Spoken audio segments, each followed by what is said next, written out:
این داستان کاسه چرخی که رفت دبی و مستقل شد. سلام دوستان، مهدی تک هستم. مرسی که همراه مایید و کار طولانیه، یه مقدار حوصله کنید، قربون همتون برم. اینجا ما یه دونه کاسه چرخ داشتیم که قبلا بهش تعرض و بی احترامی شده و بعد از تخریبای شخصیتی فراوون آوردنش اینجا واسه تعمیر. همینطور که می‌بینید رزوه بوش توپیش ایراد پیدا کرده. بوش توپی که نه، رزوه توپیش ایراد پیدا کرده و اینجا استاد داره با دست واسمون کاملا غیر مسلح رزوهشو درست میکنه و با چشم در نظر میگیره که رزوهش چطور بشه. لقیرم با دست میگیره. اون طرف دیگه گاراژ شاگرد مکانیکو میبینیم که داره با آب دستگاه ترمزا رو در آورده میشوره و سنبادم روش میزده. حالا من مجبور شدم واسه کوتاه کردن ویدیو کراپ بگیرم و این کار کاملا غیر اصولیه و باعث میشه که خط بندازه رو سیلن ترمز و روغن ریزی ترمز پیدا کنید و ترمزتون ببره و بعد بخشید. این طرف دیگه کارگاه میبینید که دوست عزیزمون یه بوکس برقی گردن کلفت داره و یکی از پیچای کاسه چرخ که به مشکل برخورده رو با سنب چکش میزنه در میاره. البته اول مهره پشتش رو واز میکنه. حالا یه نمای کلی از اون پیچ نابود شده داریم که به اینم بی احترامی و تعرض شده و حالا پیچ نو رو جایگذاری میکنه با ابزاری که داره. حالا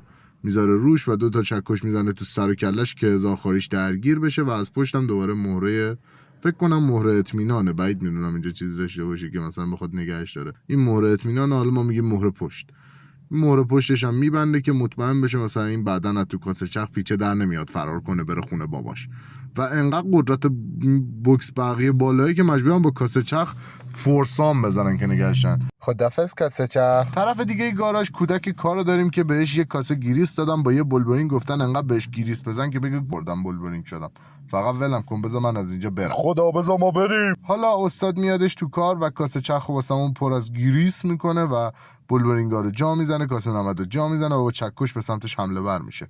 استاد دیگمون داره بولبرینگ رو روی شافت تنظیم میکنه. این قسمت رو فقط واسه این گذاشتم، این تیکه ویدیو که دارید میبینید رو فقط واسه این گذاشتم چون توش مالیدن داره و یه سری از دوستانمون هستن که عاشق مالیدنن. همونطور که میبینید اول پشت بولبرینگ رو گریس پر میکنه، بعد بولبرینگ رو با چکش جا میکنه، حالا سنبه و چکش جا میکنه و گریس ها رو میماله. یه طوری میماله که رضایت بخش بشه، یعنی هر کی مالیدن این گریس ها رو دیدش بگه دمش گرم، چه گریسی مالیده رو توپی و بولبرینگ.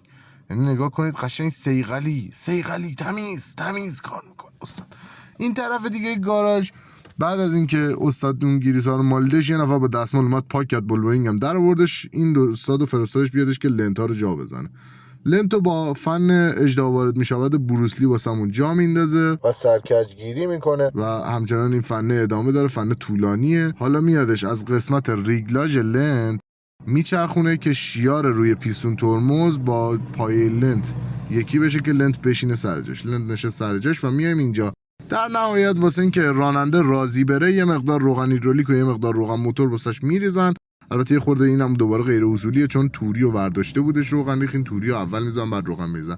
بعد راننده میاد سوار ماشینش میشه میره و انا لله و انا الیه راجعون. ما رو حمایت کنید.